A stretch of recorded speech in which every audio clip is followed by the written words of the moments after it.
माँ ने कभी जल्दी नहीं की, न बोलने में, न खाने में, न किसी फैसले में। वह हर काम ऐसे करती थी जैसे उसके पास बहुत समय हो, जबकि सच यह था कि उसके पास समय सबसे कम था। घर में किसी ने इस आदत पर ध्यान नहीं दिया। सबको लगता था कि माँ आराम से काम करती है, उसे कहीं जाना नहीं होता। लेकिन माँ की यह आदत दरअसल उसकी जिंदगी की सबसे बड़ी कुर्बानी थी। सरिता की सुबह हमेशा दूसरों से पहले शुरू होती थी। वह बिना अलार्म के जाग जाती थी।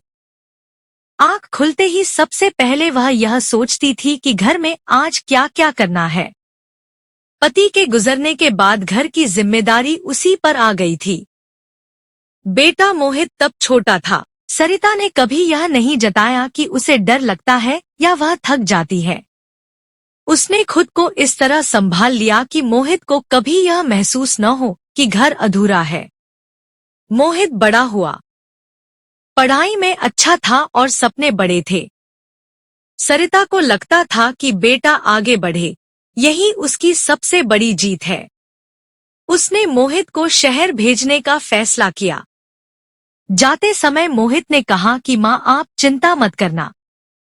सरिता ने मुस्कुराकर कहा कि माँ कभी चिंता नहीं करती। उसने यह नहीं कहा कि घर सूना लगेगा या हर शाम दरवाजे को देखते हुए बीतेगी।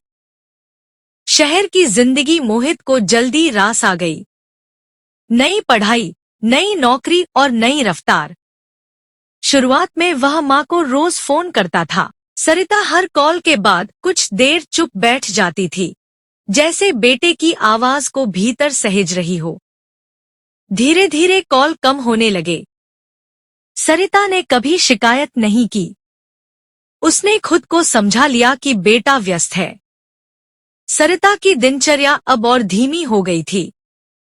वह काम करती थी, लेकिन जल्दी नहीं करती थी। वह जानती थी कि अगर वह तेजी दिखाएगी, तो शायद उसकी थकान बाहर आ जाएगी। वह धीरे धीरे चलती, धीरे धीरे खाना खाती और धीरे धीरे बातें करती। यह उसका तरीका था अपने दर्द को छुपाने का। उम्र के साथ सरिता के शरीर ने जवाब देना शुरू कर दिया था। घुटनों में दर्द, कमर में जकड़न और कभी-कभी आंखों के सामने अंधेरा। डॉक्टर ने दवा दी और आराम करने को कहा। सरिता ने दवा तो ली, लेकिन आराम नहीं किया। उसे लगता था कि आराम करने से काम पीछे रह जाएगा। उसने बेटे को कुछ नहीं बताया। माँ को जल्दी नहीं करनी चाहिए, यही उसने खुद से कहा। एक दिन सरिता सब्जी काटते काटते रुक गई। चाकू हाथ से गिर गया। उसने कुछ देर आंखें बंद रखीं और फिर काम में लग गई। उसी शाम मोहित का फोन आया। सरिता ने अपनी आवाज को बिल्कुल सामान्य रखा। उसने कहा कि सब ठीक है। फोन रखते ही वह कुर्सी पर बैठ गई। उसका शरीर थक चुका था, लेकिन उसकी आदतें अभी भी जल्दी नहीं करती थी। दिन बीतते गए। सरिता ने अपने काम और कम कर दिए। भारी बर्तन उठाना छोड़ दिया, बाहर जाना कम कर दिया और खुद के लिए चीजें लेना बंद कर दिया। उसे लगता था कि अब उसकी जरूरतें ज्यादा मायने नहीं रखती। माँ का काम देना होता है, माँ को जल्दी क्या है, यही उसने सीख लिया था। मोहित कई महीनों बाद अचानक घर आया। सरिता ने उसे देखकर जल्दी नहीं की। उसने आराम से दरवाजा खोला, मुस्कुराई और अंदर बुलाया। मोहित ने देखा कि माँ पहले जैसी नहीं रही। उसकी चाल और धीमी हो गई थी और आंखों में थकान साफ दिख रही थी। उसने पूछा कि सब ठीक है या नहीं। सरिता ने वही जवाब दिया जो वह हमेशा देती थी, सब ठीक है, कोई जल्दी नहीं है। मोहित कुछ दिन घर रहा। उसने देखा कि माँ हर काम में रुक रुक कर करती है। उसे चिंता हुई, लेकिन उसने सोचा कि शायद उम्र का असर होगा। उसने डॉक्टर को दिखाने की बात की, लेकिन सरिता ने टाल दिया। उसने कहा कि इतनी सी बात के लिए जल्दी क्या है। मोहित वापस शहर चला गया। जाते समय उसने कहा कि अगली बार जल्दी आएगा। सरिता ने सिर हिलाया। दरवाजा बंद होने के बाद वह वहीं खड़ी रही। उसे लगा कि उसने फिर कुछ कहना छोड़ दिया है, लेकिन उसे नहीं पता था कि क्या। मोहित के जाने के बाद सरिता की हालत और बिगड़ने लगी। अब उसे चलते समय सांस फूलने लगी थी। एक रात उसे तेज दर्द उठा। वह बिस्तर पर बैठी रही और सांसें गिनती रही। उसने किसी को फोन नहीं किया।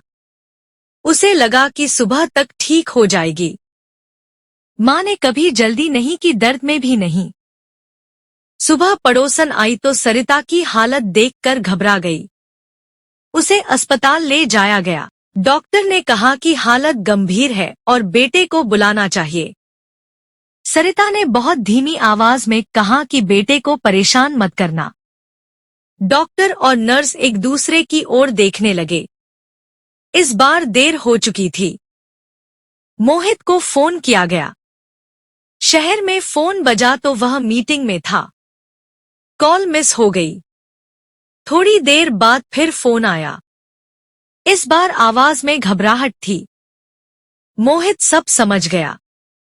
वह तुरंत घर के लिए निकल पड़ा। जब मोहित पहुंचा तो सरिता अस्पताल के बिस्तर पर लेटी थी।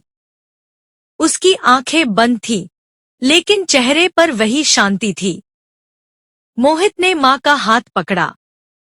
वह हाथ बहुत हल्का लग रहा था। उसे पहली बार एहसास हुआ कि मां की यह धीरे धीरे वाली आदत दरअसल उसके दर्द की भाषा थी। सरिता ने आंखें खोली। उसने बेटे को देखा और हल्की सी मुस्कान दी। मोहित ने रोते हुए पूछा कि उसने पहले क्यों नहीं बताया।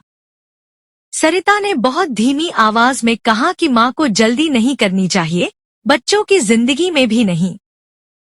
यही उसकी सबसे बड़ी भूल थी। डॉक्टर ने बाहर बुलाकर मोहित को बताया कि अगर सरिता ने पहले इलाज कराया होता तो हालात इतने नहीं बिगड़ते। यह बात मोहित के दिल में उतर गई। वह वापस मां के पास गया और कहा कि अब वह यहीं रहेगा। सरिता के चेहरे पर सुकून आ गया। शायद वह यही सुनना चाहती थी। कुछ ही समय बाद सरिता की सांसें धीमी होने लगी। मोहित उसका हाथ पकड़े बैठा रहा। उसी खामोशी में सरिता चली गई। उसने कभी जल्दी नहीं की, न दर्द बताने में, न मदद मांगने में। मां के जाने के बाद घर बहुत शांत हो गया। मोहित को अब समझ आया कि मां की यह आदत कोई सुकून नहीं थी, बल्कि एक डर था, बेटे को परेशान न करने का डर।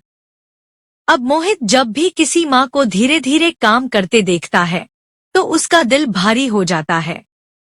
उसे लगता है कि शायद उस धीमेपन के पीछे भी कोई दर्द छुपा हो।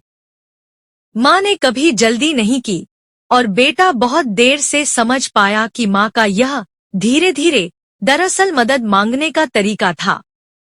दोस्तों, उम्मीद करता हूँ आपको हमारी कहानी पसंद आई होगी। कहानी पसंद आई हो तो वीडियो को लाइक करें, चैनल को सब्सक्राइब करें और हाँ, नोटिफिकेशन बेल को जरूर दबाएं ताकि अगली आने वाली सभी वीडियो सबसे पहले आपको मिले। कमेंट में अपनी राय जरूर दें ताकि आने वाले वीडियो में सुधार किया जा सके। धन्यवाद।